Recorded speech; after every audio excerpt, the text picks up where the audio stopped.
Good morning.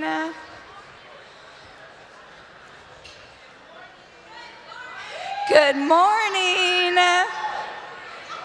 If we could have everybody take their seats, we'd like to get going. For the most important part of the morning is welcome to the 2015 National Adaptation Forum. My name is Pairis, and it is a pleasure and an honor to have this opportunity to welcome you this morning. For those of you who were with us in 2013, you might remember that I also stood up here in front of you in a very similar capacity. And I was thinking back to what it was like to step up on this stage and look up at this crowd. And I remember feeling nervous, excited, a little scared and overwhelmed, but I think mostly I was in shock because we had worked so hard to meet this goal of bringing 300 people together who worked on climate adaptation. And not only did we meet that goal, but we had 500 people in the room. And it was that number, that 500 people, that filled me with an overwhelming sense of hope. Because I looked out on that room, I saw 500 faces, 500 reasons to feel hopeful, and 500 reasons of why I was not alone in my commitment to working on climate adaptation. And in the 2 years since, that powerful feeling of hope has not faded. In 2013, we brought you a vision, an idea, for building a network of practitioners. A network that could learn from each other, a network that would help us to break out of our silos, a network that would help us to create the innovative and creative partnerships we really need to advance our work. And we have done that. We have created a phenomenal network of people all across the country and now all across the world. But I would wager to say that we are not just a network, we're really a family. And I've seen that in my work on the program and steering committee, the camaraderie. I saw it yesterday when you entered the hotel room and greeted each other as long-lost cousins that you haven't seen in a while. But it's that sense of family, it's that bond we share because the work that we do on climate adaptation that links us together. Excuse me. And so with that sense of family, you know that no matter where you work in the world, no matter what challenges you face, no matter what harebrained scheme you have for advancing adaptation, you are not alone. You have a huge support group of people behind you, a huge group of people who really understand what you're fighting so hard for, and I think that is so critical. So now as we look past 2 years, we have made some amazing accomplishments together. If you look at the program, you'll see that our work has advanced in exponential ways. We have had regional forums all over the country. We have expanded our network both in number as well as in the composition of people who make up our community. From the very high levels of international policy work on climate change, down to the St. Louis-based artists who are using their work to engage their community, and everything in between. We have new and innovative partnerships that are popping up every day, and we have made the idea of breaking out of silos a norm. So we have so much to be proud of. And most of all, I want to acknowledge all of you for the energy, the commitment, the life you have breathed into our work together, and your role in making NAF what it is. So a big hand for all of you.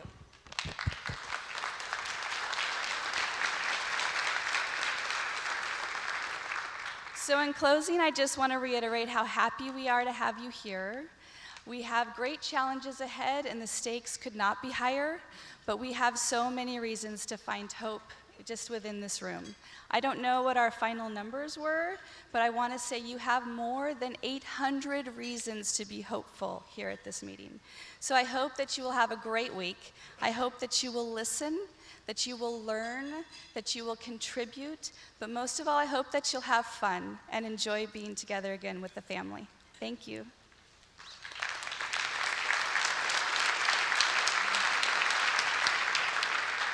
It is a great pleasure to introduce Lara Hansen to the stage. Lara has contributed so much to this event and to the community, and so we owe her a great welcome and warm welcome.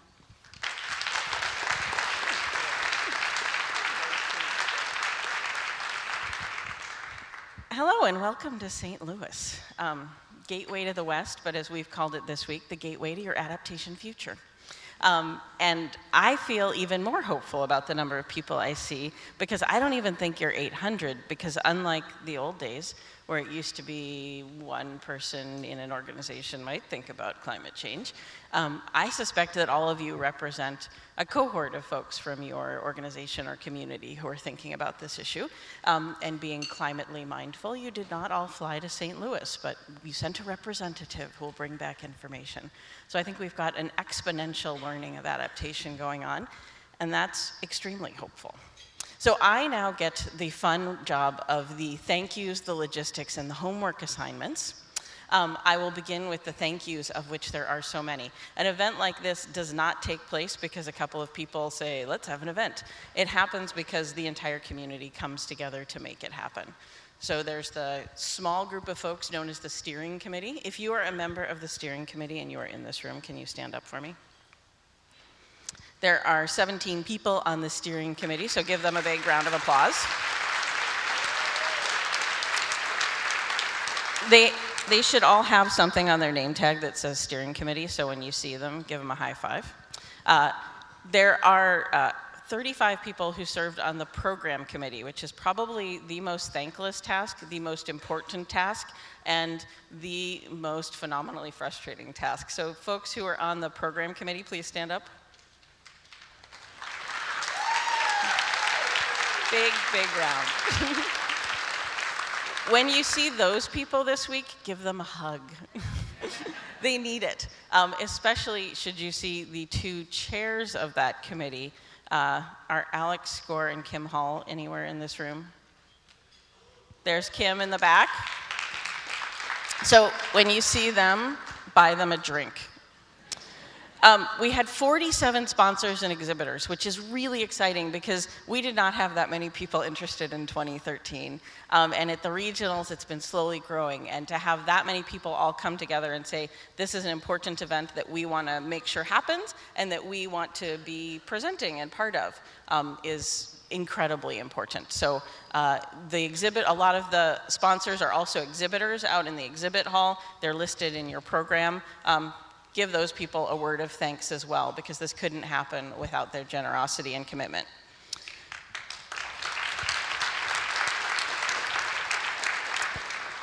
We have 22 volunteers. This is exciting. Last time I think we had 8.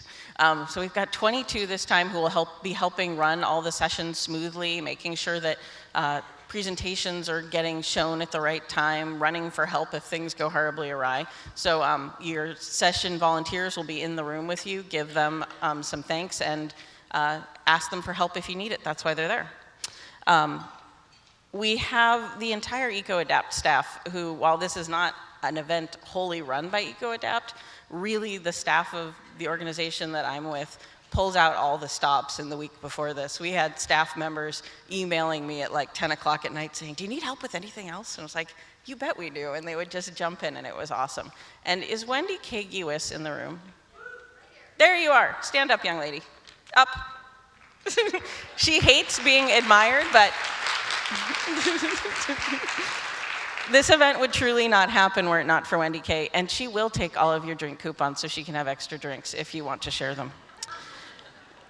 I also want to recognize some folks who are what I'm referring to as the loners, people that we're going to make friends with at this event. So in 2013, I had a goal of getting a representative of every state to the National Adaptation Forum. This year we have done that, which I think is really impressive because there are a lot of people who say, you can't talk about climate change in that state, or that state doesn't care about climate change. Well, we have proven that's not true. We have someone from every state, except there are 4 states that I believe there is only one person from each of. So I'm going to acknowledge those states and those individuals, and if you see them, tell them you're with them and you're willing to help them out. From Alabama, we have David Smith. David, are you here in the audience?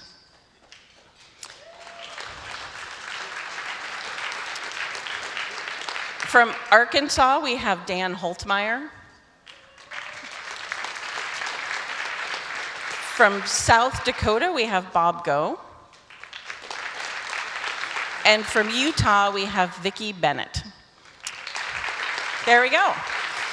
So I am really thrilled to have the 4 of you here representing your states. If there are other people from those states, find those individuals and build a network.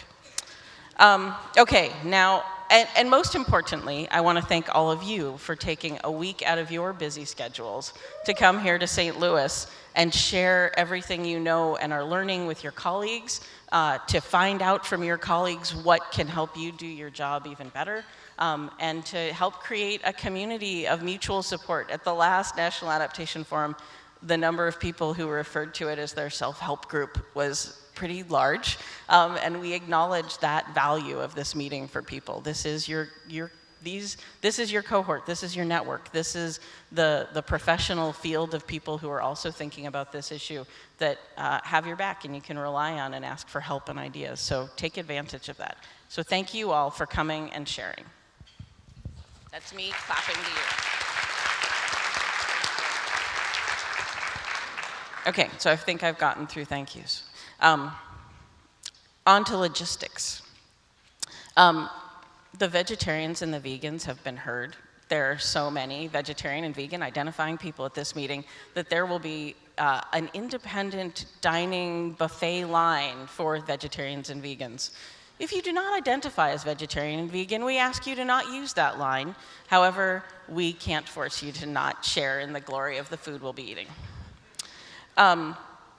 You each got a program when you registered. It is a paper program. It does not look very thick. There are a lot of people here. There are a lot of sessions. There's a lot more content that we did not want to give you a tome for. All of it is available online. If you go to the National Adaptation Forum website, there's an online program that will give you a depth of information. It is accessible on your mobile device. And if you scroll all the way down, you can get to the content that you think you're on. It's actually pretty handy. I've been using it all week. It's lovely. Speaking of mobile phones, someone left a mobile phone in the restroom. It looks like that. Shocking. If you can tell me who you think sent you a text message recently, I will return it to you.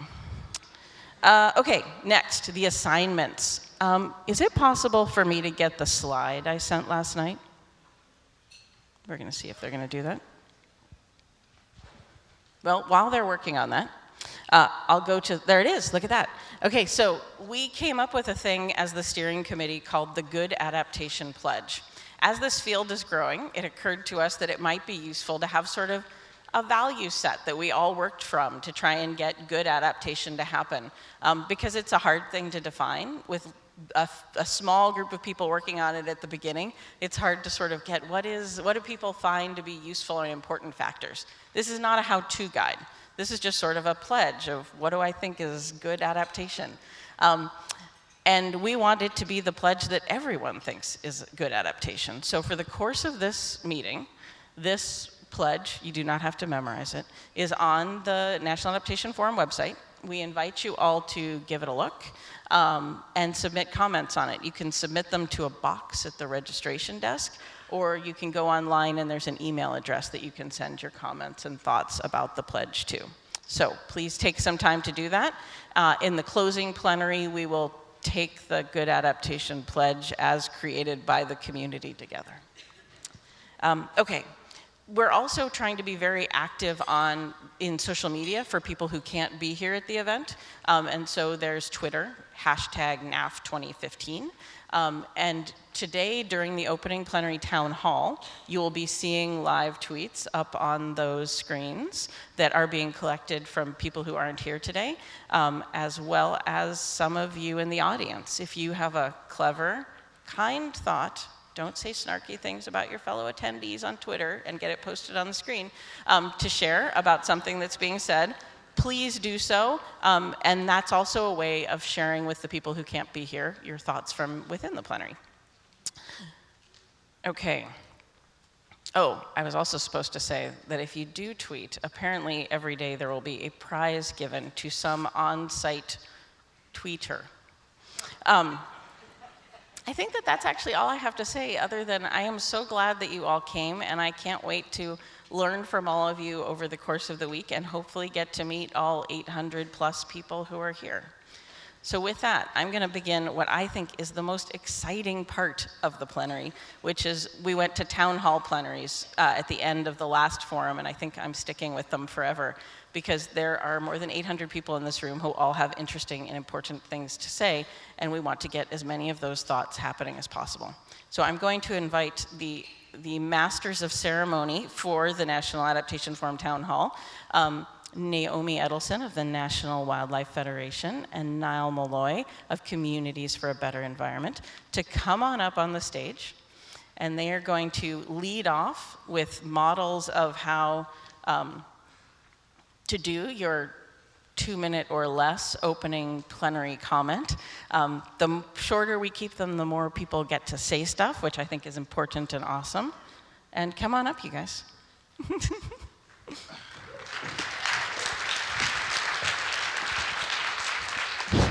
Do you want to invite folks? Well, good morning, everyone. All right. Well, it's good to see everybody from this vantage point. So we're going to start off at the town hall here, and I have a few opening kind of comments. Is that my name is Niall Malloy. I work in California, in Oakland, California, for Communities for a Better Environment. And one thing that's really essential about the adaptation work is that we're in this critical political moment, right? There is climate deniers out there. There are, the fossil fuel industry is digging deeper. There's growing wealth gap that's happening in our country. There's poverty, health impacts, communities that are disproportionately impacted. But all of us, through all of that, and we're all working through that, particularly the work I've been doing in the community, is that we have this hunger and vision for change. And it's really critical while we're thinking about this work right now, of this hunger for change, to think about the word that really resonates for me, and something that I want to kind of build with everyone about, is around this work around equity. It's one of our, in the pledge, you saw it up there, around how do we look at equity in all the work that we do? In our partnerships, collaborations, even in our investments, right? In our investment of resources into various communities, how we look at equity. So for those that are in this room, I really want to work with everyone to figure out what kind of strategies, approaches are you doing around equity in terms of building public community partnerships? What other ways are you working with the community? Models of success, things that has been very exciting for you, that gives you hope, that make you go home to see your family and just like put a smile on your face, the work that you're doing in the world. So I really think that's really critical for me, is right, how are we looking at equity? And also the standpoint around our values. How are we carrying our values in our workplace? The places that we go, we show up. You know, some of us are religious, you know, we have different denominations, we have a lot of differences, but how do we show up with the values for really being present and being encouraging to basically bring back hope and change in our community? So I really think those things are really going to be important for me as we're looking at the adaptation work. And I encourage for more conversation and dialogue with me, if you see me, to really dive deep about how that's working for you and how that's benefiting you. So that's my last remark. Thank you. Okay, I got my own mic. Oh, that's your mic.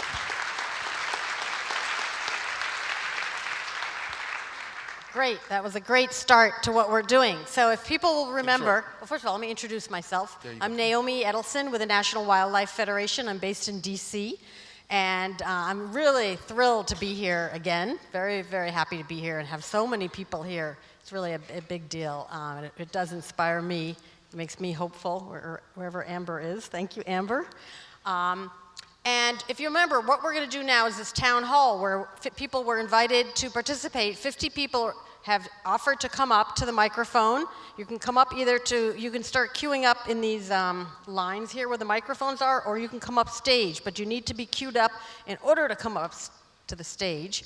And so 50 people have offered to do that, and there's a series of questions that were asked. And so I'm going to, the questions are not up on the screen, but I'm going to read the question, and I'm going to give you my answer.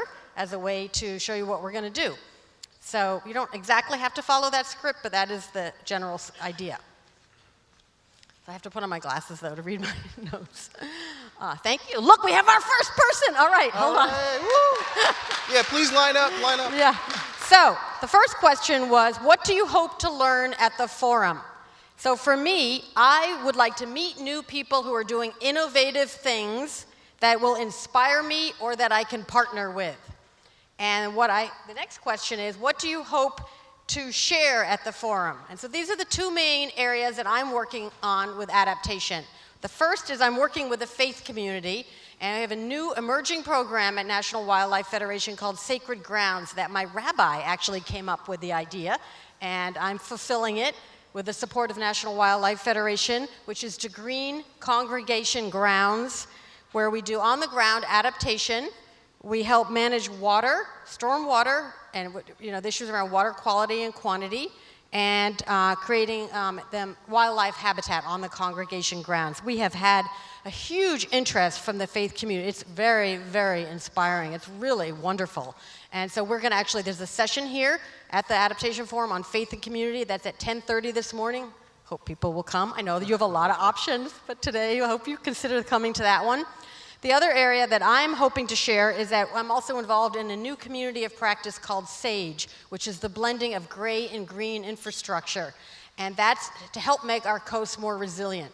And this work is bringing together engineers, bringing together planners, bringing together ecologists, bringing together financiers. It's bringing together non-traditional sectors to work together to do good things for the coast. It's about helping people and helping wildlife.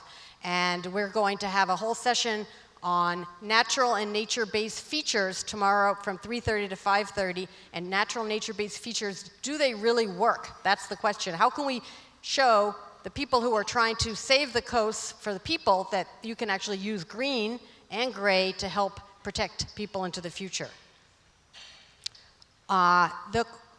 The third question is, what questions you hope someone can help answer? Well, the question we really want is, at this natural nature-based feature, we're going to be looking at a whole bunch of different metrics associated with different ecosystem services. And we'd love for you to come and give us feedback on that, because we need to understand how to share this information better. So we're really having a feedback session.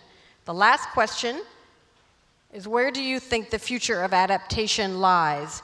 And for me, it is about what this conference is about. It's bringing together all these different sectors who are caring about the future and that want to figure out how to work together. And I've been in the environmental community for a long time now, and I have never seen people working together so well. And adaptation, while climate change does feel hopeless, adaptation does feel like the hope, where it is bringing people together and non-traditional partners who really do want to get something done. So that's what excites me. All right, that's my spiel, and I'm going to turn it over to each of you. Yeah, so each person has about a minute and a half, and the reason for that, we have a lot of speakers, and so just be mindful of that when you're giving your spiel. So let's start here. Should we turn around and face the audience, or face turn the you? mic. Yeah, if you want to come up here. If you want to come up, Maybe we'll just- Yeah, do that. I don't- Perfect. face the audience. 3 adaptation professionals walk into a bar. Oh. I know there's a punchline in there somewhere. I'm going to crowdsource it. Come up to me during this week and let me know what your punchline is. I'm Amber Mace. I am from UC Davis and the Capital Region Climate Readiness Collaborative. 2 things.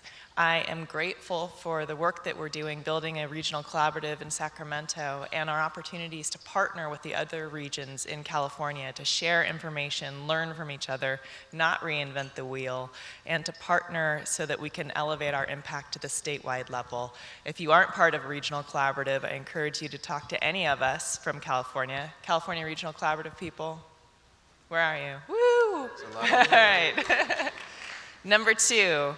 Science informing decision making. We all think that's very important. I think the universities have an even more important role that we haven't adequately tapped into. I want to see all universities' climate action plans incorporate climate adaptation. I think that universities have an opportunity to lead by example. You all have universities in your communities. They are trusted members of the community. They also function as small cities. So this is truly an opportunity for them to step up, not only provide science to the community, social science and climate science, but also to think about their own infrastructure and their role in being resilient. Thank you. Great, thank you. We'll now go to the middle. We'll work our way this way. Yep, turn around. You can come up here or you can face the audience. I think this is good enough. Hi, I'm Elizabeth English. I'm an associate professor of architecture at the University of Waterloo in Canada, in Ontario. And I'm also the founder of the Buoyant Foundation Project, which is a nonprofit research group that I started shortly after Hurricane Katrina. I was in Louisiana then. And it's my attempt to come up with an alternative to permanent static elevation as a flood mitigation strategy for situations where putting a house way up on stilts is not culturally appropriate. And so this is an alternative that retrofits the houses in an existing community with a system that allows it to float straight up and down so that it works with the water. You're not fighting the water, you're not challenging the water, you're not controlling the water. And I work mostly with low-income, vulnerable communities. And I'm here because I've been working on this relatively solo for more than 9 years. I have students who work with me on this, but I'd like to find other partners and other people who agree that this would be a good way to adapt some of our communities for sea level rise. I am a sponsor and exhibitor. I am in booth number 9, and I hope you'll come by and pick up a Buoyant Foundation Project button. Great, thank you. I'm gonna start using my little timer. Come on for it. My trusty timer, go for it. My name's Sean Hart. I'm Bureau of Indian Affairs Climate Change Coordinator. And we serve 566 tribes, both in Indian country and Alaska Natives. And what I'd like to point out, I'm seeing a theme develop here, is we have some funding, we have a lot of commitment. Tribes are impacted because place-based and culture-based more than a lot of other communities. So the theme I'm seeing is partnership. And so if you have a chance, we'd like you to, at some point this session, look for opportunities to partner with tribes. Thank you. Great, thank you. Good morning, everyone. I'm Sarah Kroof with the Environmental Defense Fund. I work with agriculture, and we're really trying to find adaptation strategies that are also mitigation strategies. So I'm here today. I know this is the very beginning, but I hope you'll stick around to the end, because on Thursday we have a great workshop scheduled for you guys to come and talk about urban-rural collaboration. Yep, we have someone right there. All right, so I know she'll be there. I hope you'll all come too and stick around. So I wanted to just come up here and say that there are some great strategies out there. There are some great strategies where we can show the value that agriculture has and what agriculture can contribute to adaptation implementation to improve the resilience of both rural and urban communities. So come along to that session and help me answer my questions this week, which are, how can we replicate and scale these strategies? And then how can we effectively communicate about them? Thank you. Great. Good morning. My name is Terry Williams. I'm with the Tulalip tribes in Washington State. We live on the Snohomish River. Our river is, the Snohomish was one of 4 rivers that CEQ just adopted for working on resilience for land and water. With that, we helped to put together several coalitions dealing with forestry, agriculture, and rural landscape jurisdictions. And we're working on how to harmonize federal, state, and local governments and the rules and regulations and develop a process for recovery. Within that, we're science-based. We're all coalitions with everybody at the table and sorting out the different needs that we all have and sorting out different types of approaches for resolution.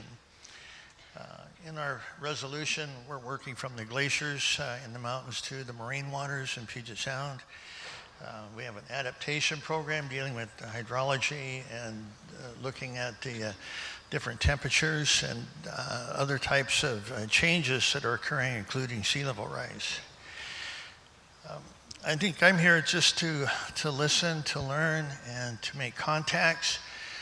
We are definitely going to be seeing a lot of change on the river with the CEQ announcement, but I'm hopeful that we'll be able to make progress throughout this session. And just one more thing I wanted to mention, that we have a tribal session coming up this week, and I wanted to make sure our tribal members who are here can participate. Other than that, thank you very much.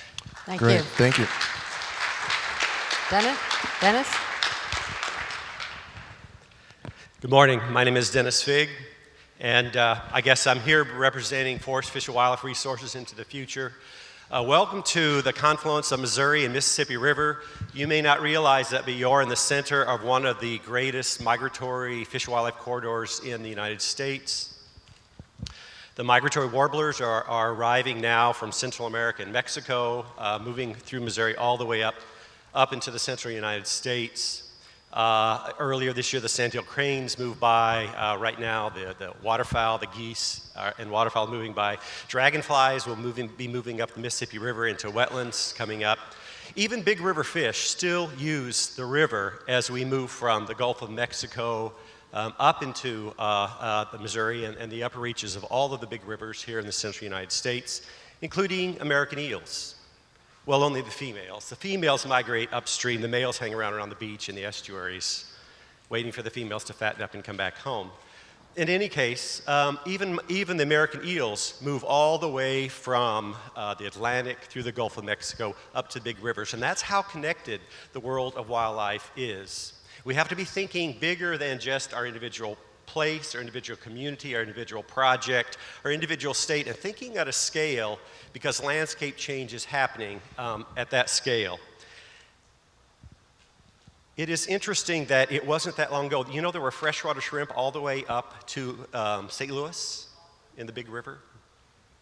The very first goal, the very first strategy in the National Climate Adaptation Strategy for fish, wildlife, and plants is to identify a resilient network of lands and waters that will sustain fish and wildlife into the future. Really important objective, because the challenges ahead across the whole United States, but particularly in the Southeast, are huge, with the number of people, the infrastructure that related to people, and whether we're ready to identify a network of lands and waters that will sustain fish and wildlife in the future is a huge challenge. The landscape conservation cooperatives in the Southeast United States right now are taking on that challenge. They are all individually, probably the landscape conservation cooperatives across the nation, are identifying what is that network of lands and waters.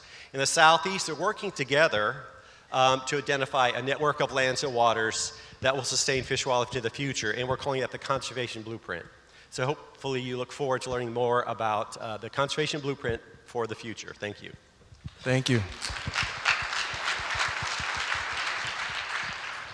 Good morning. My name is Sue Watkins. I'm the Climate Change Program Manager at the Institute for Tribal Environmental Professionals, or ITEP, at Northern Arizona University. I'm here for a lot of reasons, but I hope to get out of the forum a lot of new connections and to learn about technical resources that tribes can take advantage of. There are about 10 tribally focused sessions at the forum this year. Plus, there are about 70 people here who either work for a tribe or for the Bureau of Indian Affairs, or who is a close partner with tribes. Those numbers are double what they were 2 years ago, so I'm really excited about that. So I have a challenge for each one of you. to come to at least one of the tribal sessions and learn about the great work that tribes are doing. Thank you. Thank you.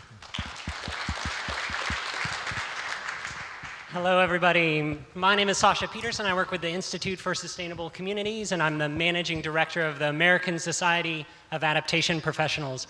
I just want to take a moment and share my excitement about this event with everybody. It's so great to see old friends and new friends. I feel like it's kind of like a big family reunion, but I haven't met half my family. So I'm looking forward to doing that, and I'm also looking forward to presenting the ASAP 2015 Prize for Progress in Adaptation. I think it's a great opportunity for all of us to celebrate some of the successes as we continue to build climate resilience across the country. Great, thank you. Hello, I was told that this is not so powerful. Can you hear me? Yeah, okay. Here. Hi, my name is Brenna Mahoney, and I'm a recovering academic. And I ran away from once I got my PhD, I decided not to pursue a postdoc because I actually didn't think I was doing real good work for conservation, for science. For all you scientists out there, I'm not trying to degrade your work, but for me, it just wasn't the right choice. And so now I work at the California State Coastal Conservancy in Oakland, California. I'm actually a Sea Grant Fellow, California State Sea Grant Fellow. It's a fantastic program for all of you young folk who are looking for a next step. But for me, I'm also looking for the next step after this year. I am so new to this whole world of adaptation managers. Really, this is just my chance to introduce myself, and if I sound like you, or if you work in California, or if you're one of our grantees at the Conservancy, I would absolutely love to talk to you about how we could work together, or how you think maybe I can use my expertise in science. I'm an ecologist, by the way, to really help move this forward in our communities, and that's it. Thank you. Great. I would like to ask everybody to stand up right now, quickly, because I only have 2 minutes, so stand up, please. So we're going to be sitting a lot for the next couple of days, and so take this opportunity to stand up. And we don't have time for applause, but I know you're all wanting to say, you're supportive of the things people are saying. So what I'm going to ask you to do is, when I say something that you're excited about, I want you to wave your hands frantically in the air, okay? Like that girl's doing right there. Wave your hands frantically in the air. Okay. So I'm really excited that there's a National Adaptation Forum, a conference on climate change in the Midwest, in the heartland of our nation. Thank you. And as a faith-based activist, I'm excited to share with you today the way that you can connect faith to community activism and environmental change. And on Thursday, I'm excited to talk to you about the way Kansas farmers and ranchers are adapting to save water and energy, improve soil health, and build resilient communities. I hope while I'm here to learn new languages about ways to tell the story of adaptation to diverse audiences so that we can get more people involved. And I'm excited to connect with every single one of you because I'm sure you're all my friends and my family and my people. I'm really happy to be here. And last but not least, I really want to have fun while I'm here. So everybody's hands, if you're not in there, you're having fun. Okay, thank you. I think she should get a prize. Never mind the tweeting. She gets a prize. Good morning, and that's a tough act to follow. My name is Robert Brock, and I'm a marine biologist with NOAA's National Marine Protected Areas Center and NOAA's Office of National Marine Sanctuaries Climate Team. And no, I didn't get on a plane and end up in the heart of America by mistake. One of the things that I'm really interested in at NOAA is what action is being taken. I'm really interested in action items. It's like, okay, the National Climate Assessment says your region is going to likely experience this with a high probability. What are you doing about it? So what I really would like you to do, robert.brock, B-R-O-C-K, at noaa.gov, please share any action items that you know of. What is actually being done? If sea level rise is predicted with high certainty in your area, are you going to wait for it, or what are you actually doing? So I'm really interested in proactive stories that you can share with me. Thank you very much. Thank you. And then send it to Cake, right? Hi, my name is Ben Perlman. I'm a junior at Washington University in St. Louis studying environmental sciences, and I'm originally from San Diego. Now that my finals are over, I'm excited to come here and start some real world and actual learning. I'm excited to come here with open ears, willing to hear about projects and problem solving occurring outside of our campus bubble. And as cliche as it is, the future of adaptation does lie with me and the other students present. But at the same time, I'm eager to be present to witness the development of connections and networks in support of climate adaptation. Thanks. Thank you.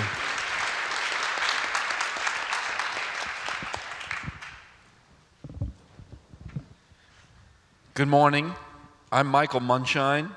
I lead the climate preparedness practice at WSP Consulting, and we serve both commercial and municipal clients. And quite often we find that a lot of the vulnerabilities that our commercial clients face are associated with the public infrastructure that they don't really control. And I look around the room today and I hear the speakers, and I think the vast preponderance of the 800 folks in this room are from the public sector. And so what I'd like to learn over the next several days is more effective ways to have the commercial sector and the public sector partner for climate preparedness. I also heard Lara during her welcoming remarks talk about the large cohort of partners that we all have back at the office, of folks working on this with us. And I think what she brought up underscores the importance of workforce transformation going forward. All of us are going to need to understand the impacts of climate on the work that we do, and I think the tip of the spear is unfortunately rather narrow. I wear a second hat, which is serving as the board chair of the Association of Climate Change Officers, ACCO or ACO, and that's what we're focused in on, workforce transformation. And what I'd like to talk to folks about during the next couple of days is ways that we can more effectively serve the community to achieve that result. Thank you all for being here this week. Great, thank you. Good morning, I'm Dave McLeod. I'm with the City of Toronto. I'm active with the Urban Sustainability Directors Network. We had a meeting all yesterday. Other things I do, I'm an adjunct professor at the University of Toronto. And last year, I ran a course on urban climate change adaptation for master's level students. And it was really hard putting that course together. And I was thinking how great it would be if there was just a website that put together training materials for cities, towns, local governments on various subjects that I could count on being up to date and useful. And so I was racking my brain and didn't find that. So while I'm here today, I just thought I would take the opportunity to just ask if you see me around, give me ideas on this. My sense is that there is a great need for an online resource that would provide training materials and tools so that people from cities and towns could actually get some practical training, okay? In the City of Toronto, I've got the responsibility of looking at 50,000 people, figuring out what training those staff need. And it's a pretty daunting task. And in the next 2 weeks, there's going to be 3 people that we're going to be advertising to hire in the City of Toronto. And probably I'm going to have to train them up too. And I'm starting to think, well, there's so many cities and towns that aren't represented here across North America, and they can't afford to be here. They can't afford a person like me. I've been working in this field for 9 years. And so I feel a responsibility to work with you, the people that are lucky enough to be here today, to think of a way that we can bring our knowledge together and have a curated kind of website with an editorial board, and people would actually be paid to find the best available training materials, keep it up to date, and share with the rest of humanity on what we need to do to address one of our greatest challenges that we've ever faced as a species. Thank you. Thank you. Can we just pause for a second? How many people here represent cities or towns, local government? There's a lot of people, so there's some good people to connect with. How many people here have a tool they want to share with this man? All right, wow, that wasn't very many. Wow, that is a need. And there's also a website that all of us should know about called CAKE. It's the Climate Adaptation Knowledge Exchange, so that's a good resource for that as well. Next speaker. Hello. My name is Dana Kochnauer. I'm here from New York City. I work with the Mayor's Office of Recovery and Resiliency. I'm really excited to be here. We are the city's liaison to the New York City Panel on Climate Change, and I've been working on pulling together the city's Climate Change Adaptation Task Force. And I thought this would be a really efficient way to reach everybody who's here. We're looking at design guidelines for resiliency and adaptation, and we're trying to figure out also how to put together perhaps an online tool, a library or a repository for all of this information. And so I would be really, really interested in speaking with everybody about how you're getting your information, what kinds of information you're looking for, how you would want such a library organized, and also what resources you're using, such as Cake. So if you see me, please come and talk to me about this. And I'm really looking forward to picking all of your brains on this. Thanks. Thank you.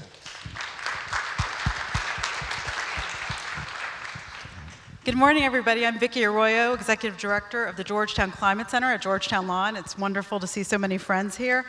I think our center's here in force. Wave your hands if you're part of the Georgetown Climate Center.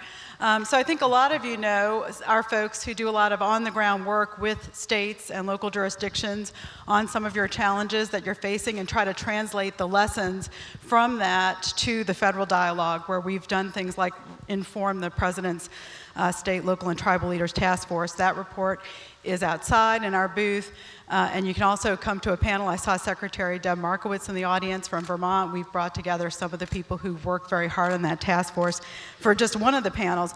But because people keep talking about tools, I want to make you aware, if you're not aware, that we have an adaptation clearinghouse that has over 1,000 resources.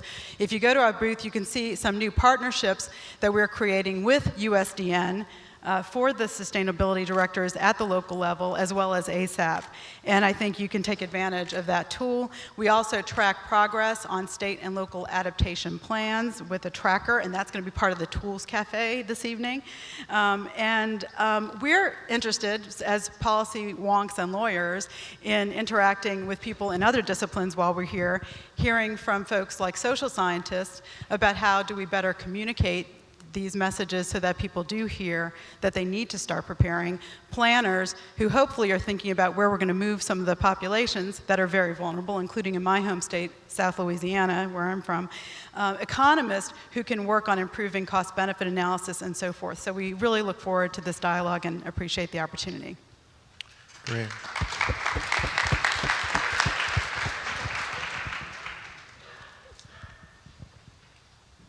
Our first duo. Good morning, y'all. I'm Jess Whitehead. I am the Coastal Communities Hazards Adaptation Specialist with North Carolina Sea Grant. I am also the co-chair of the Sea Grant Climate Network. For those of y'all who don't know Sea Grant, we are a NOAA-funded network of 33 state university and state agency-based boundary institutions that work on education, extension, communications, and law and policy specialists throughout all 33 coastal and Great Lakes states. Every one of those programs now has projects, outreach that they're doing with coastal communities on climate adaptation. Every one of those 33 programs. And we have unparalleled trust in the communities in which we live and work.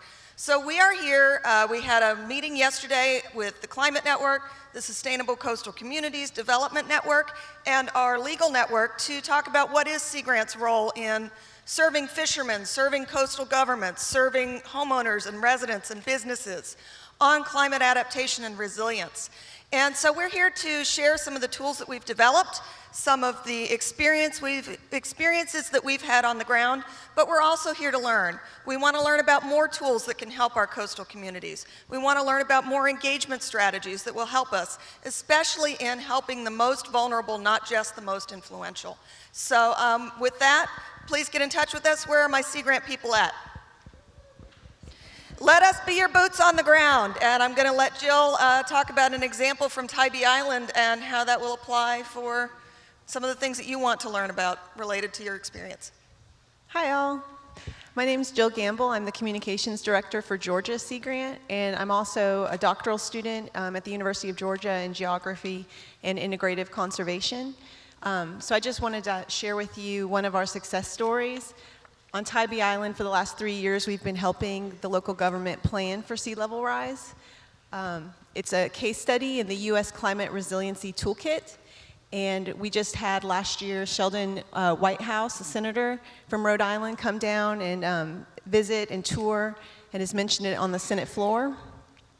We've reached over 4,000 people through this project, and our data is being used to plan for a $100 million road construction project on the only road leading out to the island. It's translating into real results on the ground, which I think is what makes Sea Grant so special, is that we have expertise in implementation. So we not only develop the tools or use the tools, but we can work hand in hand with the community to translate it into action.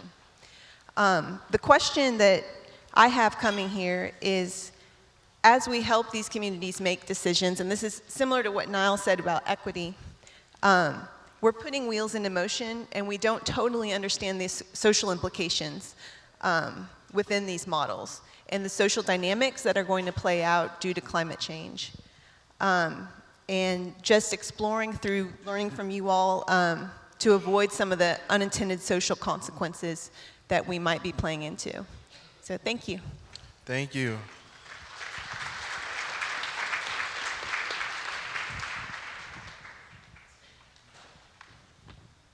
That was hard.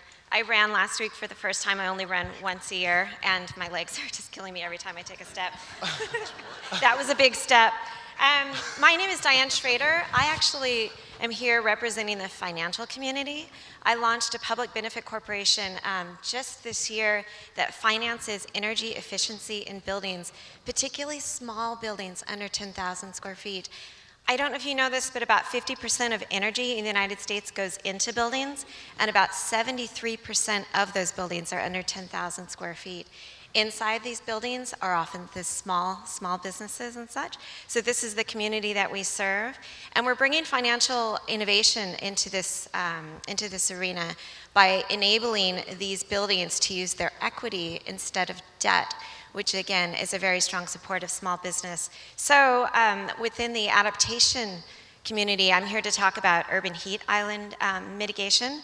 We are in support of cool roofs, smart thermostats, super efficient AC, on-site energy storage and such. And so if you're interested in these things and finance in small business, please let me know. Thank you.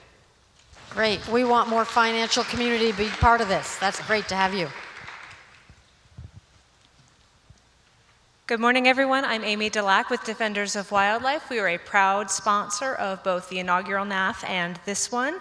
I am really looking forward to sharing with all of you our vision of a secure, thriving wildlife, biodiversity, lands and waters, our vision for that, and the ideas that we've had. You can stop by our booth and see some of our publications on that. We are also, we'll be presenting with multiple other partners on the national policy landscape immediately following this session. And tomorrow we have several agencies talking about endangered species conservation at 10:30 in the morning. And I am really interested in learning more about some of the additional wildlife strategies that have been happening in the last couple of years, and also the green infrastructure solutions that help to both restore habitat and also protect communities, like wetlands restoration, forest restoration to reduce catastrophic wildfire, urban forestry that reduces the heat island effect and also improves habitat for birds and insects and all sorts of other critters. Thank you. Thank you.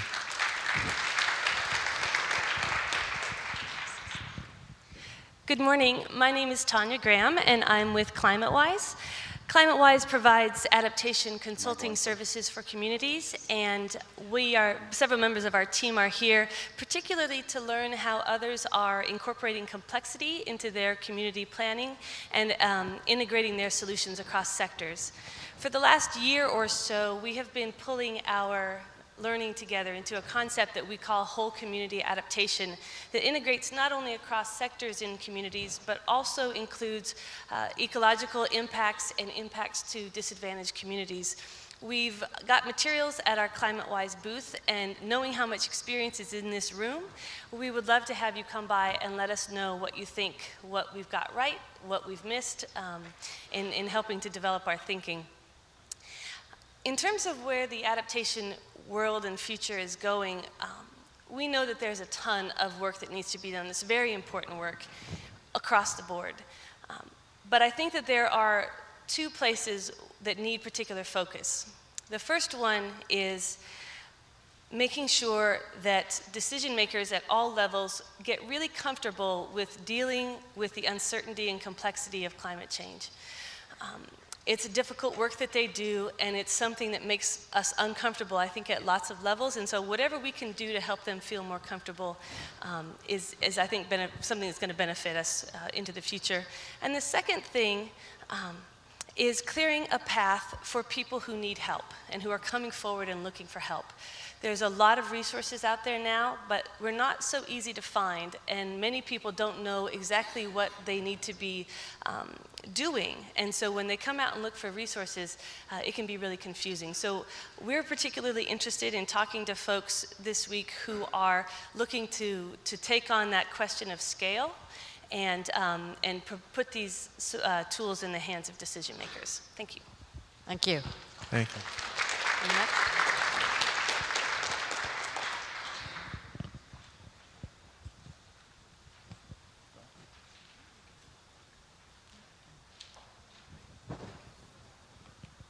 Hello, my name is Carl Anthony, and I'm from Breakthrough Communities with my co-director, Paloma Pavel. I'm also founder of the Urban Habitat Program, which has been going for 25 years, and a member of the Resilient Communities Initiative, and a visiting faculty at UC Davis. You want to introduce yourself? Paloma Pavel, co-founder with Carl of Breakthrough Communities, and we're so thrilled to be here from the San Francisco Bay Area. I'm really interested in what is the relationship between climate disasters and everyday disasters of vulnerable communities. We spent yesterday visiting the people in Ferguson, and the entire African American community of young people is wrapped up now in responding to this question of police violence in the community. And many of the people who would have been here are actually engaged in another set of activities. They are concerned about the fact that our young people are dropping out of high school and not engaged in issues of climate change, which will hit the vulnerable communities the hardest. We have been following and been participating in many of these adaptation strategies, and we're very interested in seeing what is the relationship between the emergencies that happen in the long emergencies that are happening within our communities around poverty and race, and how those interact with and function in relationship to this really great global challenge that's happening right now for the next foreseeable future with climate change. So we would like to meet up with people who have tools and access to many strategies that deal with our different communities that are facing sea level rise, facing issues of food security issues that relate to a variety of all of the issues that are concerned with climate change. Paloma Pavel. When we lead with equity, we have found that we create solutions that are best for the whole of society. And I'd like to share just a couple lines that also speak to the heart and inspiration that underlies this work and that motivates us in the Bay Area. It's taken from our book, which is dedicated to climate refugees and building community resilience in different parts of the world. The steps we take now Decide what kind of earth this will be. The steps we take now make new earth grow beneath our feet. It's a circle. Start the dance. And a couple other lines that we want to share from Desmond Tutu, who wrote the foreword to this book and who is joining with us in this local, translocal movement, building community resilience in vulnerable communities around the world. We are living in an historic moment. We are each called to take part in this great transformation. Our survival as a species is threatened by global warming, economic meltdown, and an ever-increasing gap between rich and poor.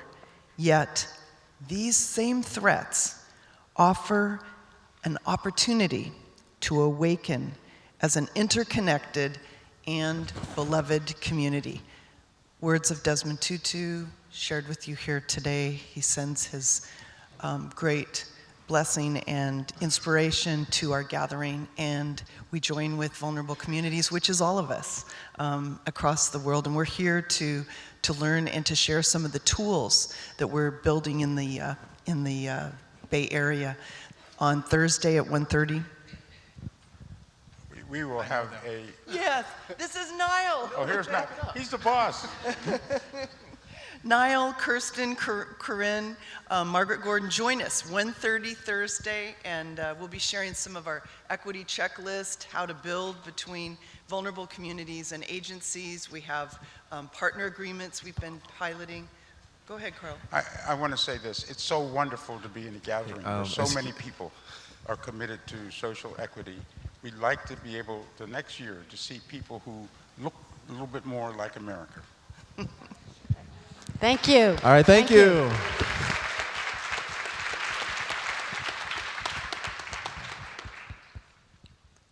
Yes, go ahead. Good morning. My name is Melissa Kenny, and I'm a research assistant professor at the University of Maryland. And for those of you that know me, know I'm an indicator enthusiast because I love to figure out ways of tracking things that we should care about. And for adaptation, that means that we're looking at how we can provide indicators that inform, assess, evaluate, and potentially convince people of the kinds of actions that they might want to pursue. Now, as a decision scientist, I'm particularly interested in how we can provide indicators that provide factual scientific information to inform these decisions. So over the past 4.5 years, I've worked with over 200 scientists to think about how we could develop a US indicator system to do just that. And the goal of this system is to develop physical, natural, and societal indicators that can inform and communicate key aspects of climate changes, impacts, vulnerabilities, and preparedness. And I'm really proud because the input that we provided has actually been taken up. Last week, the US Global Change Research Program released an indicator system on the first birthday of the US National Climate Assessment. This is a prototype that's actually meant to be co-created with user communities. So US scientists, US adaptation practitioners, and US members of communities where we deeply care about the outcomes and want people to act on climate. I'm asking you to tell us what you think. Check us out by searching USGCRP indicators or looking at your Adaptation Forum Twitter feed. Thanks. Thank you.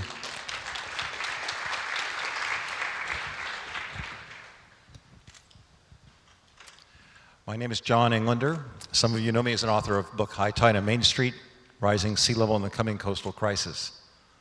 What you're doing is so important. What we're doing is so important. Many people in your communities think you're exaggerating. You're making this stuff up. You're making it bigger than it needs to be. There's no way to exaggerate the impact. You know that. I was going to come up here for 2 minutes and give you some facts, but go to my website, come to the session I'm on Thursday at 8:30. Some of you have heard me as speakers, use me as a speaker. What I like to do is connect with different groups and different audiences, from Florida, where I happen to live, to San Francisco, to Boston, to Hong Kong, to Copenhagen. There's ways to use sea level to get around the restrictions about the words climate change and global warming, which apparently in Florida we're not supposed to talk about. But sea level rise determines the shoreline. And most people are ignorant that the shoreline moves in and out miles. Sea level moves up and down 300 or 400 feet with the ice ages. Sea level will not stop rising for tens of feet. That's locked in.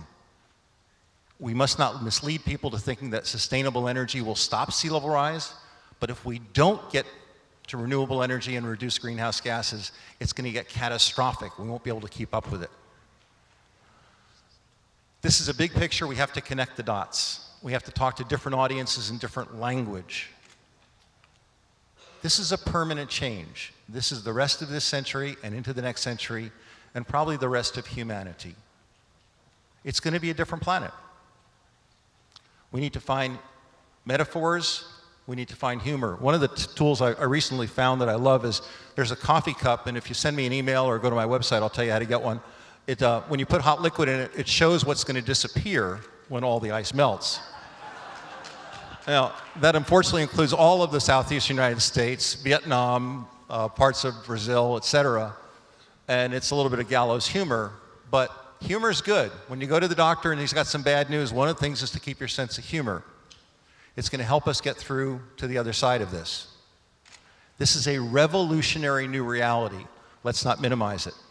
I don't have time. I was going to read you a poem I wrote. It's on my website. It's the first time I've ever written a poem, and it's gotten some good press in the last week or so. johnenglander.net is my website, and I guess I'll see some of you at 8:30 on Thursday morning. Thank you. Great, thank you. Come on up, next speaker. Thank you. The good people concerned about your health ask that you all stand up and get your blood moving a little bit. You know, that they say that keeps people living longer. Sitting is not good health-wise. And the seas are rising. So my name is Rob Verchik. I am a law professor at Loyola New Orleans. I'm here representing the Center for Progressive Reform as its president. And one of the things that I'm interested in learning about is how law can help us become more climate resilient. We work a lot with that at Center for Progressive Reform, and I've reduced it to two things I used to learn in mountain climbing before I lived in New Orleans. And that... Two things, footholds and rope lines. Footholds are the things where you jam your toe into the ice to get some purchase and traction, and those are all the laws that already exist. Things like water quality standards, zoning laws, anti-discrimination laws, anything that you can get your feet into to help you move upward and make some progress.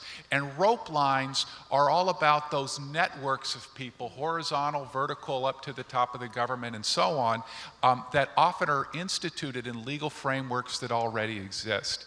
And so at the Center for Progressive Reform, we work all over the country trying to find those two things. The last thing I learned about mountain climbing was no matter how hard it gets, you have to make sure to breathe. So everybody take a breath while you're standing, and we'll go to the next speaker. Nice job, thank you.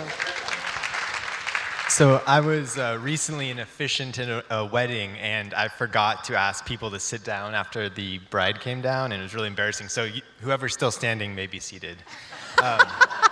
You got your chance to tell people to sit down. Wrongs have been righted.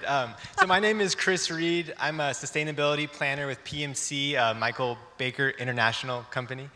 And we work primarily with local governments. So I think we already asked this, but whoever works with a local government, can you raise your hand, please? Great.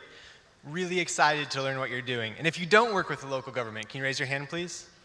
So excited to learn what you're doing as well, because local governments need all your help.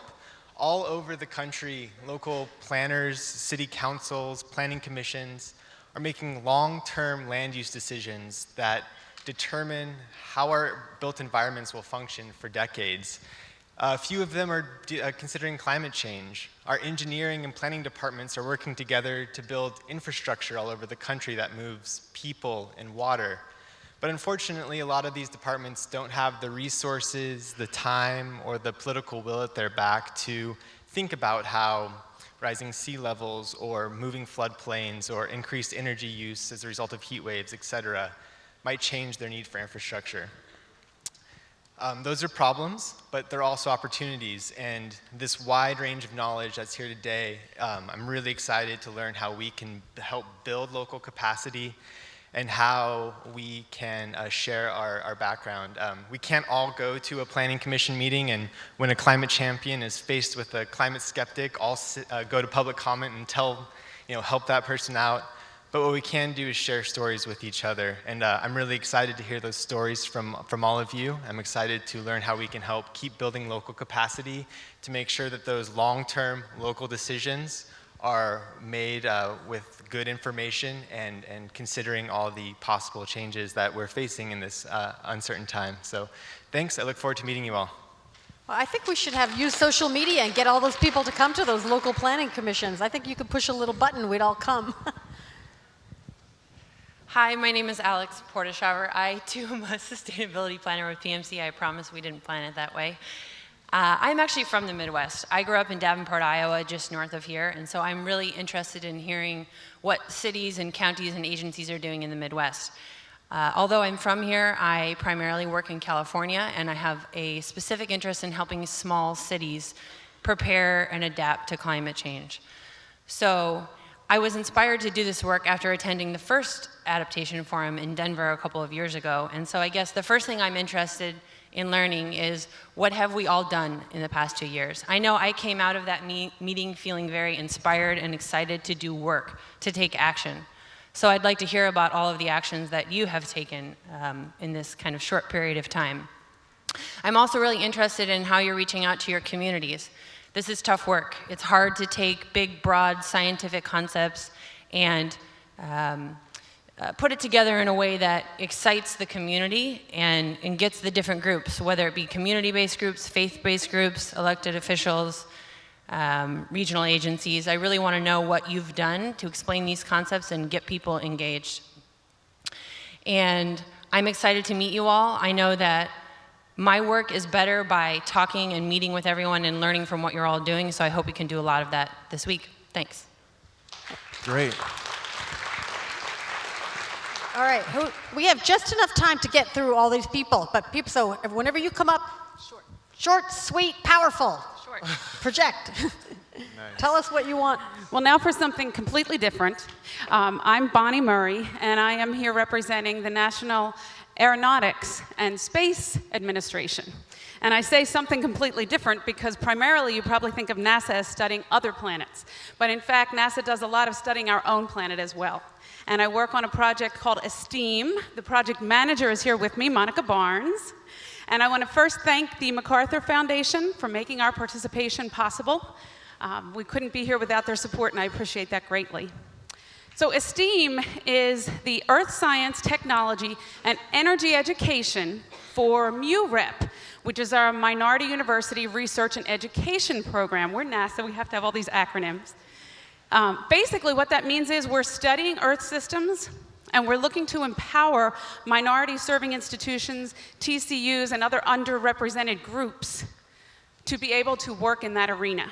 Our focus right now is specifically tribal, so we're very excited and appreciate the work BIA has done to get a lot of tribal organizations here. I specifically run for that project a digital expansion. So I work in the world of social media, primarily using Google Hangouts. How many of you have done a Google Hangout?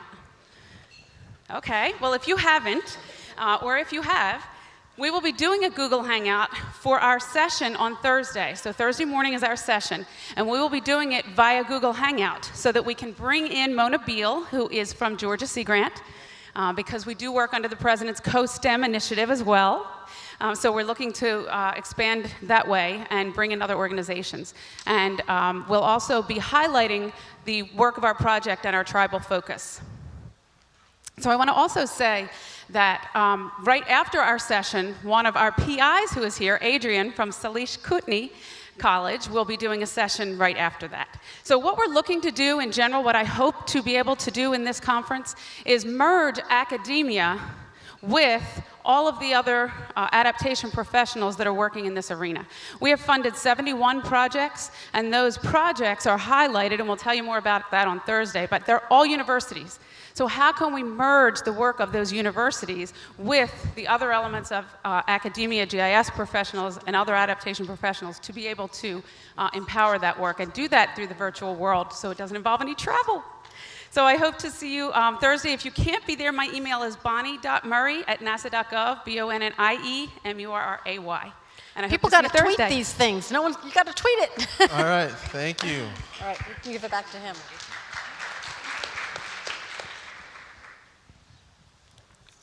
We got another lovely duet or duo. Oh, that's right. We need some singing. Great idea. Good Who's got morning, a song? everyone. My name is Ramona Taylor Williams, and I am the co-founder and executive director of Metro St. Louis Coalition for Inclusion and Equity. We go by the name of MSlice, and I want to say welcome to St. Louis, our wonderful city. And this is Nigar. Nigar is a University of California, Irvine student, psychology major, who is doing a 10-week immersion field study program with MSlice. And it has been an honor and a joy to have her here. And so I have heard in the various presentations, short presentations, the importance of equity. Well, inclusion and equity rest at the very pulse of MSlice and the work that we do in North St. Louis, where I live. And several people have asked the question, how can we do and how can we be more effective in reaching vulnerable, low wealth, and communities of color? One of the things that we do at MSlice is we look at things through the lens of community and economic development from a grassroots perspective. How can we intersect the science of climate to low wealth and communities of color, demystify it, and in a language that they can understand? One of the ways that we have been able to do that is to partner with an organization called EcoAdapt, who is and open the door for MSlice and for us to meaningfully, in quotes, meaningfully participate in this great event. If you want to learn more about how to connect and how to intersect with low wealth and communities of color, that I will proudly say we do very, very effectively at MSlice and have done over the years. If you open your program to page 26, and in the green, from 6 p.m. to 9:30, we will be holding, acting, and launching our Acting on Climate today in partnership with EcoAdapt and also the National Adaptation Forum. It will be held in the north side of St. Louis, yes. We have provided transportation to make sure that you can safely get to and fro from the hotel to the convention center, which is truly the proud and the apple of our eye in our community. So I welcome you to St. Louis again. I say come and learn and see what we are doing, the great works that we are doing in the north side of St. Louis in order to prepare our communities, make them more resilient, make things more inclusive, and above all, to institutionalize equity in this movement. Thank you. Thank Great, you. thank you. Thank you. Okay, just Good morning, my name is Karen Rauscher and I'm with Apt Associates. And I want to share with you a very surprising finding that we found working with the Water Research Foundation as part of a nationally representative survey. We found that 92% of Americans want their community water provider to be a leader in preparing their community for climate change. And I like to say, who would have thought 92% of Americans could agree on anything, let alone something about climate change? And so many of you are here, you have an opportunity to work with your community water provider. These people are on the front lines of adapting to climate change. And we're going to be sharing some of the research we found on how to talk effectively with people who are dismissive of climate change or who you need to have a message resonate with them to move forward with your adaptation. We'll also be sharing today some research we found on how decision-making changes under large future uncertainty for the water utility. And I won't share more in the, to try and make this short. Thank you, everyone. Great, thank you. All right, and we're not going to be able to take any more people, so if you don't come on up. Sit down. Good morning, I'm Dan Krieger. I'm the co-founder and executive director of the Association of Climate Change Officers. You heard from our board chair a few minutes ago. My business card used to say Human Capital Evangelist on it. That was really kind of what I was all about until I handed that business card to Governor Bill Richardson, who at the time was the governor of New Mexico, who expressed disappointment when he learned that as a Jew I was not a minister in the church. So I changed my business card to Mad Scientist, and you'll understand in about a minute and 30 seconds why that is. I'm here thinking that climate change is not an environmental challenge. We can model out what we think is going to happen with some pretty meaningful certainty. What we haven't been able to get our arms around is the human capital dimensions of climate change. So I'm going to put it very simply. If you don't have the right people with the right skills in the right parts of your organization, you can't succeed at anything. And if you apply that in the context of climate change, which affects everyone and everything, how could you possibly succeed at tackling this challenge? So I'm going to ask you to close your eyes and imagine a world in which gravity doesn't exist, or where gravity is different than what we know of it to be today. And then open your eyes and look around this room and start thinking about what that would mean for everything in this room. Would the scaffolding work if gravity was different than it was today?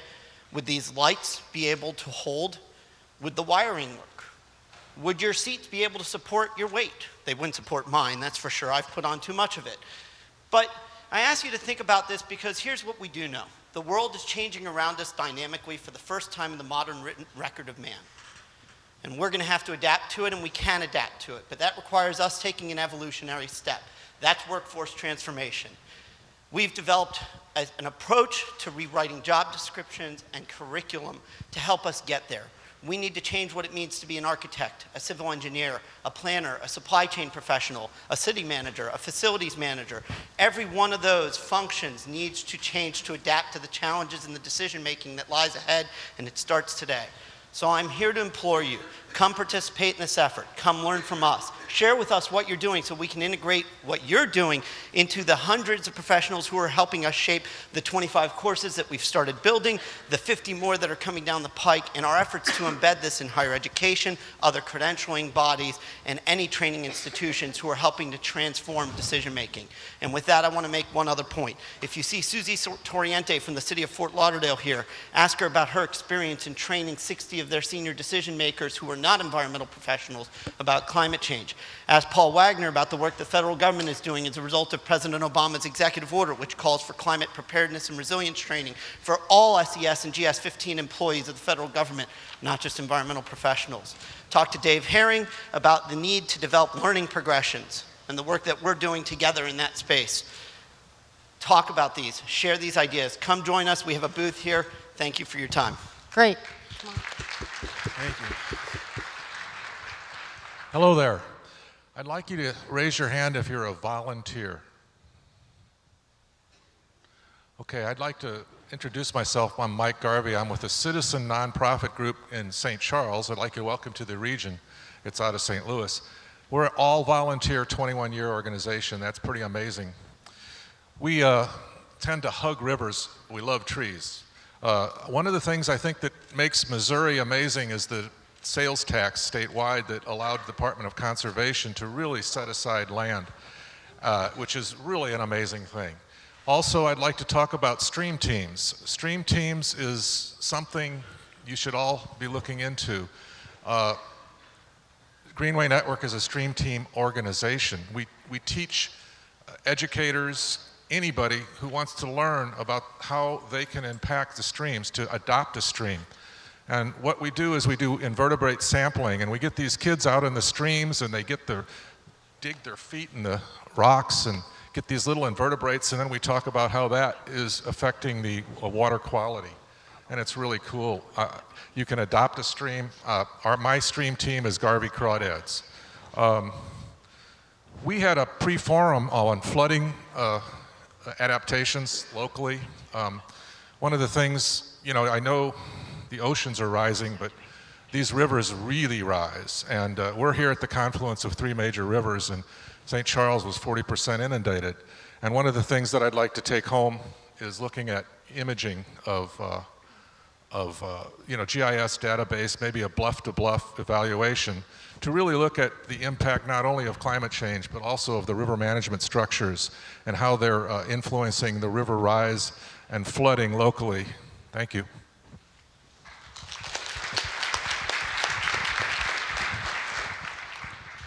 Good morning. My name is Heather Higginbotham, and I am a hypocrite, an eco-warrior with a not-so-secret secret. The world has holes in it through which my intentions slip. Every time I set foot on a plane or in a checkout lane, my good intentions go down the drain. I am no match for their marketing campaigns, or for that matter, a persuasive 8-year-old skilled in negotiation. I can rub my belly and pat myself on the back at the same time, but we can't make the connection between our short-term actions and the weight of long-term consequence. It's okay. Climate change is a hoax, a joke, or a noose around my daughter's future, choking her hope. The joke's on us. Still, when I find myself at the crossroads of saving the planet and 5 more minutes in the shower, I falter. I hate being cold. And when I specify, "Oh, no straw, please," and the waitress brings me 2, I take a deep breath and say, "Thank you," because humanity trumps righteousness. There is an illusion that I can't make a difference. I am just one person, said the collective billions. But I am you, and you are her, and he is me, and we are tired. We have to save the polar bears and stop the bleeding, and it's paralyzing. Until it's not. And I come to, and I realize I am my own inertia. I am an eco-warrior. I am not here to do everything. I am here to do something.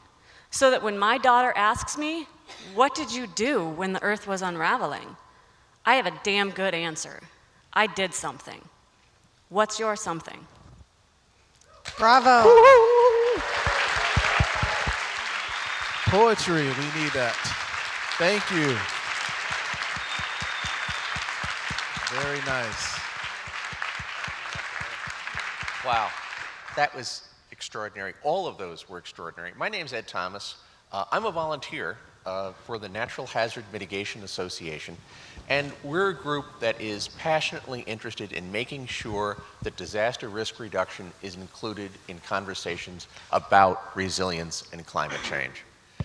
There's no question that resilience is an enormous subject, a subject that's hard to wrap our arms around, and yet if we do not confront the greatest change, the greatest opportunity, the greatest challenge in the history of us as a species on this planet, then we will have failed. We will have failed her daughter, we will have failed our grandchildren and our great-grandchildren. So we do want to make sure that as we move forward, we passionately take a look at what we individually are doing, what we are collectively doing to meet this tremendous challenge, which is also an opportunity. It is an opportunity to transform our society into a just and equitable way. Or we can do what we are doing now, making things worse every single day, 1 cubic yard of fill at a time, 1 improperly developed building at a time. So the Natural Hazard Mitigation Association has partnered with FEMA, and we're developing a disaster risk reduction ambassador curriculum, so that as we have conversations about resilience, we'll always think about disaster risk as part of the solution. And with that in mind, I'd like to mention to you an incredible publication that just came out from Island Press, sponsored by the Kresge Foundation, talking about Bounce Forward, Urban Resilience in Time of Climate Change. It's extraordinary because it is the first time I have seen a 3-fold stool put down that talks about equity, talks about social justice, It talks about disaster risk reduction, and it talks about the other elements of climate change. An extraordinary publication. Come see us at booth 22. Love to chat with you. Thank you. Thank you. Hi, everyone. My name is Karen McLeod, and I'm the managing director for Compass. I'm a marine ecologist by training, and I live in Corvallis, Oregon. So Compass's mission is to think about how we can help scientists more effectively engage in the conversation about the environment. And I'm really excited to hear from all of you about how you think scientists can more effectively engage in the conversation about adaptation. So importantly, I'm here to listen for what's not being said as much as what is being said. I want to think about what's missing from this conversation, what are the perspectives that aren't being represented, and how might scientists step into that void. So I believe that scientists, whether they're natural scientists or social scientists, whether they're in academia or government or within the conservation community, have a lot to contribute to this dialogue. And I'm excited to connect with all of you to think about how to make that happen. Thank you.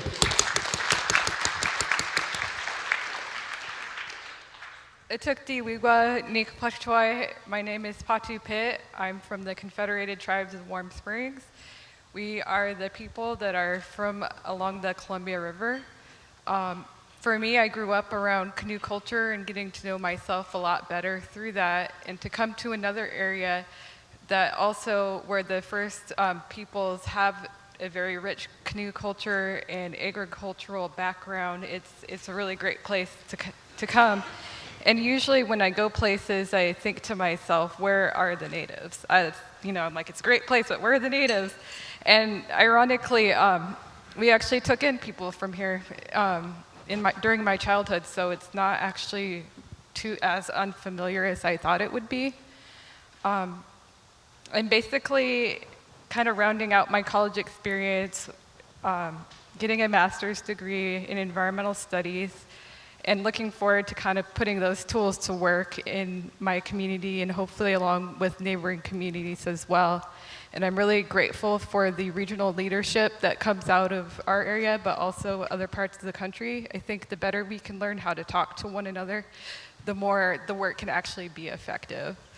So I appreciate everybody's attendance and contributions, and I hope that we can get to know each other a little better and share kind of our concerns, because I'm already hearing a lot of common themes that have played out through my life. So it's really great to be in the room.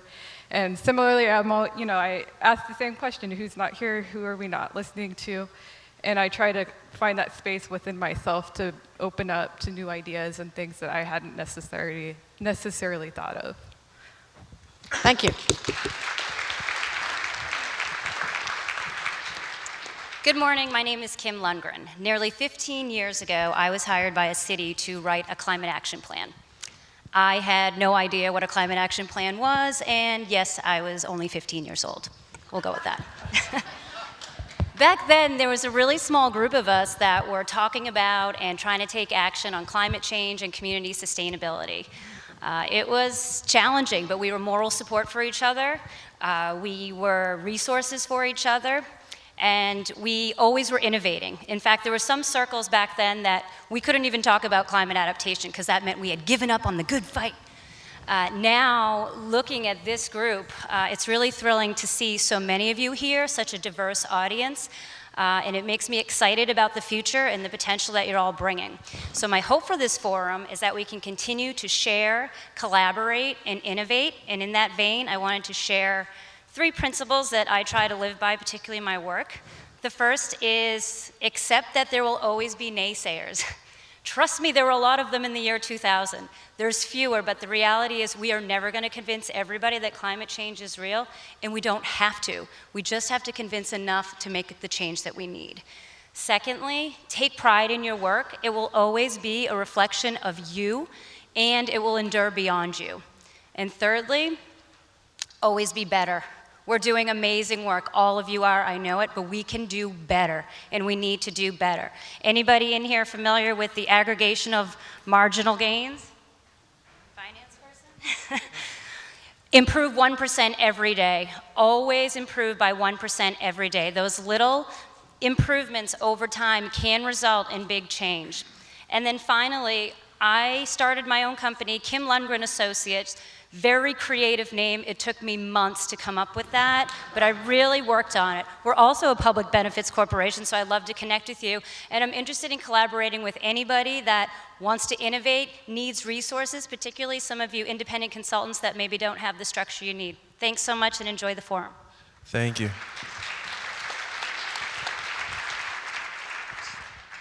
Hi, I'm Ted Wong. I just wanted to introduce myself. I'm a computational ecologist. My research specialty is ecological responses to environmental variability.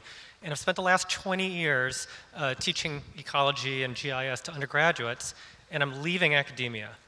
I'm building it, yay. So I'm building a new career as an informatics developer, and I know that there are a lot of you out there who are looking for tools, are looking for, who have projects, and you just need some way of engaging the community for dealing with complex data sets, either analytically or in a visualization scheme. And I just want to let you know that I have mild social anxiety, and I'll be sort of, standing against the wall, but I'm very interested in talking to anybody about what crazy ideas you have. So if you've got some, I'm not talking about reinventing wheels, I'm talking about inventing new machines for overcoming inertia and moving us forward. So Ted Wong, I look like this, please come talk to me. Wow, what a great offer. Wow. Thank you. All right, come on up. What a great, I'm going to send my son to you.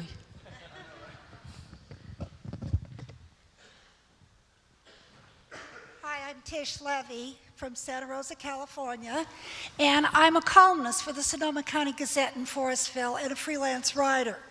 And what I hope to learn are about innovative strategies that people have that can excite people and get people involved. I write for the general public. Often we're preaching to the choir. I'm trying to bring more people into the choir. So I'm looking for story ideas. That's part of why I'm here. I'm also here to share with you some of the exciting things we're doing in Sonoma County. We have the Center for Climate Protection campaign. It's been 10, 15 years now. We have the second community choice aggregate in the state, and our CCP is working to spread that concept throughout California. Sonoma Clean Energy has been in business just a little over a year. We have an incredible enrollment rate, way lower than they thought defaults. We also have the first regional climate protection authority. Our water agency just became the second one to go totally neutral in electricity, using all renewable power. So we've got a lot of things that we're doing. We've got wineries that are doing interesting things, we're an agriculture county doing things. So I'd like to share some of that. I'd like to hear the other stories. What I'm hoping to learn from other people are communication strategies that I can use in my writing to help bring people on board. And what this is for me is hope. I've got 2 great-grandsons, and this is what is their future, is we're making it for them. So thank you very much. Oh, wonderful point. Right, thank you. We cannot forget that. Thank you. Let's get the last four people up here. Come on up, the last 4 people. Wait. Yeah, we're actually near our time. Come on up. We are at beyond time, so stand up there and do your one. We only get 30 seconds now? Is it? All right. Yeah, 30 seconds. Ready, set. No, just kidding. All right, I'll start. Hi, I'm David Bihar. I'm the Climate Program Director at the San Francisco Public Utilities Commission. We do water, wastewater, and hydropower generation. And most of my career has been spent on the borders between science and policy. So I want to ask a question first. How many physical or biological scientists are in the room? Raise your hands. Awesome. Thank you very much for being here. Your role is extremely critical. I want to echo that comment made by the woman from Compass and from other places. And I want to use my remaining minute to flog a concept, and my panel. The concept is actionable science, and my panel is at 10:30 this morning in the Jeffersonian Knickerbocker room. And actionable science to us gets at the incredible complexity of the science that underpins all of our work. And it leads to an understanding of the stakes in play when we talk about adaptation, assessment and adaptation. And for organizations like mine, it can be a tremendous expense. It's ratepayer dollars, it's taxpayer dollars, it's investment in adaptation we're making.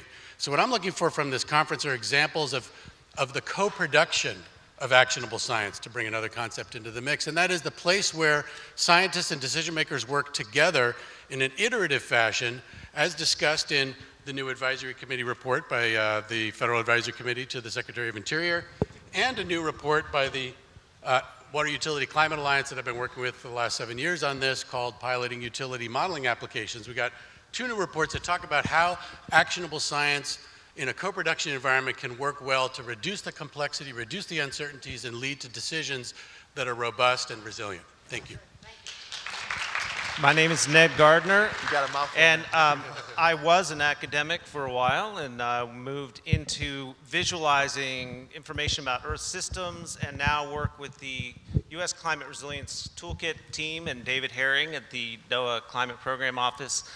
And I have learned through storytelling and documenting people's adaptation responses to extreme events and climate change that it really takes humility to bring together different perspectives. And I am so grateful to be here, and that this forum exists to bring us together across disciplines, across race, across our different interests in our nation. I think it's the critical aspect of the conversation that's going to move climate communication into a whole new realm, and I think we need to be humble and open to the connections that are going to happen. I will yield the microphone with one quick story that I have seen people with a tear in their eye responding, and she doesn't want the story. Okay, I'll let it go, but please visit us in our booth. And thank you. All right. Hi, I'm Dolly Tong. I'm with the U.S. Environmental Protection Agency, Region 5 office in Chicago, and I'm the Tribal Waste Management Coordinator. And in working with some of the tribes in our region in Michigan, Minnesota, and Wisconsin, I put together a tribal climate-ready waste management planning tool to address waste management solutions to climate adaptation, such as developing debris management plans and reducing potential disaster debris through preventive approaches, and ensuring tribes' waste management facilities are climate resilient. So I'm looking for some peer reviewers, and so if you're interested, please see me, or you can email me at tong.dolly@epa.gov, and I will send you the planning tool, and I look forward to your input. Thank you. Thank you. Hi, I'm Yoon Kim, and I'm here today from the California Ocean Science Trust. We're all here today because we care about climate change and about protecting our communities' ecosystems and infrastructure. And in California, we have a long history of drawing on our scientific community to inform coastal and ocean decisions and policies. And the structures that we've put in place that include a science panel on ocean acidification, a statewide network of marine protected areas, and strong coastal legislation are helping us make science-informed adaptation decisions. Even before the recent governor's executive order, which we're very excited about, and which calls on state agencies to implement the state's adaptation strategy, the state adaptation lead on coastal and ocean issues, the California Ocean Protection Council, has been working with others throughout the state to coordinate adaptation efforts and also to address non-climate stressors that include things like strengthening water quality management, as well as addressing coastal development policies. The Ocean Protection Council is also working with the Ocean Science Trust, a boundary organization that helps to build trust and understanding in science to empower broader participation in the decisions that are shaping the future of our oceans. And I'm here to share what we're doing in California to link science and policy, and I also hope to hear from you about how you're doing that in your states. Thank you. Great. You got the last word. Last word. Naomi told me I had time to read my entire report here up here, but actually, I have the smallest report of anybody. That's not true. This is the card for, my name is Frank Selassie. I'm with National Wildlife Federation. I live in Toledo, Ohio. And I'm here to share a report whether we don't recognize how climate is affecting Midwest's weather and how communities are responding. And look for me, I have the report, and it's not the report, it's just the card promoting the report.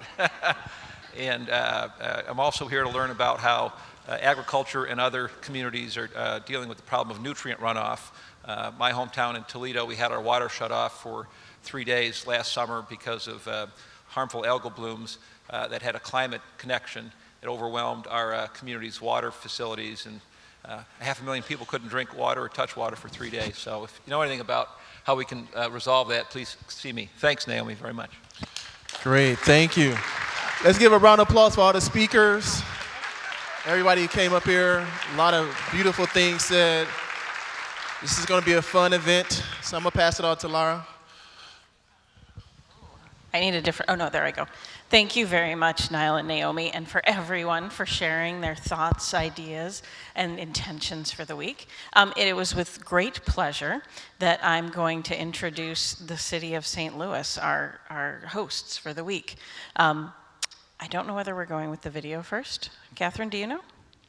Okay, I'm going to introduce Catherine, and she's going to kick it all off. Catherine Werner is the Sustainability Director for the City of St. Louis. Catherine, please come on up and join me.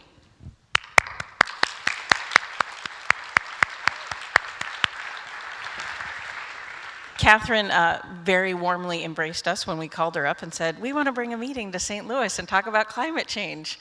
And she's been very helpful and supportive. And thank you for coming here today to represent the city. Thank you so much. I want to, while you're here, let me present this proclamation on behalf of Mayor Slay. I just have a couple of brief remarks, but the proclamation, which you can read in your program, I don't have my glasses anyway. So, but anyway, the end of the proclamation says, I hereby proclaim that this be the National Adaptation Week in the City of St. Louis on behalf of Mayor Slay. I just have a couple of remarks, but thank you very much for all of your help. So I'm just going to keep my remarks very, very brief, and then I have just a 3-minute video on behalf of Mayor Slay, who's not able to be here today. And I know that many of you have been here for a long time, and I'm the last thing basically keeping you between your coffee refresh. But I do understand we have some 800 of the best and the brightest from across the country, across the continent, and we're delighted to have you here. This is an official welcome. It is our great pleasure. We're going to learn a lot from each other. I'm delighted to look forward to having that opportunity. But it's not just here, and the smarts that you all bring and the wisdom. I know that what you bring comes from here, and what you do each and every day, the energy, the drive, the commitment, the passion that you devote to this issue and these challenges is truly inspirational. It's remarkable, and it's a great honor for me to learn from you and to hopefully work with you today and going forward. But having said that, I hope that your stay here is not all work and no play. We have a delightful city right outside your doorstep, within walking distance, many wonderful things to see and do. You are in one of 14 National Historic Landmark, Union Station right now. And if you venture just a bit outside, you'll see another, the Gateway Arch, the tallest monument in the United States, celebrating its 50th birthday this year. We're connecting the arch, the river, and the people. And one of my favorite things is just outside Union Station. It's a fountain designed by Carl Millis. It's called Meeting of the Waters. And it's an allegory, 14 bronze statues representing the meeting of the Missouri and the Mississippi rivers. As you've probably heard, we are in the largest watershed in North America, the 4th largest in the world, here at the Mississippi and the confluence of the Mississippi and the Missouri rivers. So this is a very appropriate place. The Mississippi presents one of our climate challenges, and Colin Wellenkamp is someplace with the Mississippi River Cities Towns Initiative. And you'll hear the mayor talk about it also. On the mayor's video, you'll see a couple of images that may not be readily apparent what they are. It's constructing the floodgates at the Mississippi in 2013. And we have a more permanent solution now, but still, it's something that is ever changing. When we formalized the city's sustainability initiative several years ago, we developed a motto, if you will. We are historically and dynamically sustainable. For some, that sounds like an oxymoron, but for us, it's taking stock of the treasures that we have, both our natural treasures and our historical treasures, and building upon them, but also looking forward, being innovative, creative, and flexible, adaptable, resilient. And that is our approach of sustainability in the city of St. Louis. So without further ado, I'd like to introduce you to Mayor Slay by video and encourage you to play a little bit of hooky, sorry, and explore our wonderful city. Welcome to all of you.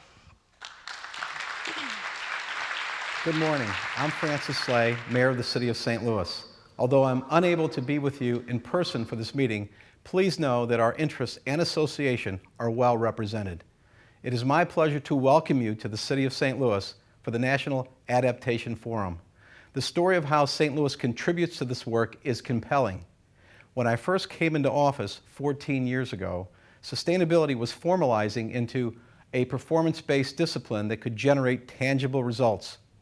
I hired the city's first sustainability director, Catherine Werner, who helped us craft an award-winning sustainability plan, a blueprint for making our city a better place to live, work, and play. The innovation of sustainability is feeding the resourcefulness of adaptation and resilience. But even as we implement changes to the way we do business, it's becoming apparent that the impacts of climate change and disruption, thought a half a century away, are happening right now. In fact, from 2005 to 2013, the Mississippi River corridor sustained the highest temperatures ever recorded, the most tornadic activity ever recorded, a 50-year drought, a 500-year flood, and hurricanes Katrina and Irene. We must do more as a country to address climate issues right now. At the local level, we are doing a number of things in response, like using green infrastructure and sustainable development practices, retrofitting municipal buildings and offering financing for energy-efficient upgrades, expanding our urban tree canopy and green space to sequester more carbon, and helping people to prepare and deal with climate change incidences until we can all do more to curb them. I am also a founding member of the Mississippi River Cities and Towns Initiative, a group of 68 mayors in the 10-state corridor along the nation's most important inland waterway. The Mississippi River is more than an ecological, agricultural, cultural, and economic treasure of our nation. It is a barometer of our progress in addressing climate change, environmental resilience, and human adaptation. The river generates $200 billion a year in revenue, supports 1 million jobs, and provides drinking water to more than 20 million people in some 50 cities, St. Louis included. It is essential to the continued prosperity of the cities that call its banks home.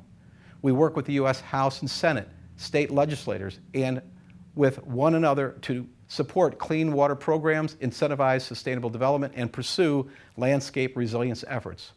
While you are here, I hope you will also take in our massive City Arch River project that is better connecting our downtown to the Arch and to the Mississippi River. I will conclude with what you can do to help us in this important work. 1, help us find innovative and cost-effective way to address climate issues. 2, get your local mayor involved in these efforts. And 3, help us bridge the gap between urban, suburban, and rural economies by assigning values to environmental services and systems. Thank you for your work on this important issue and for your dedication to making all of our cities better and more resilient. I hope you enjoy our city.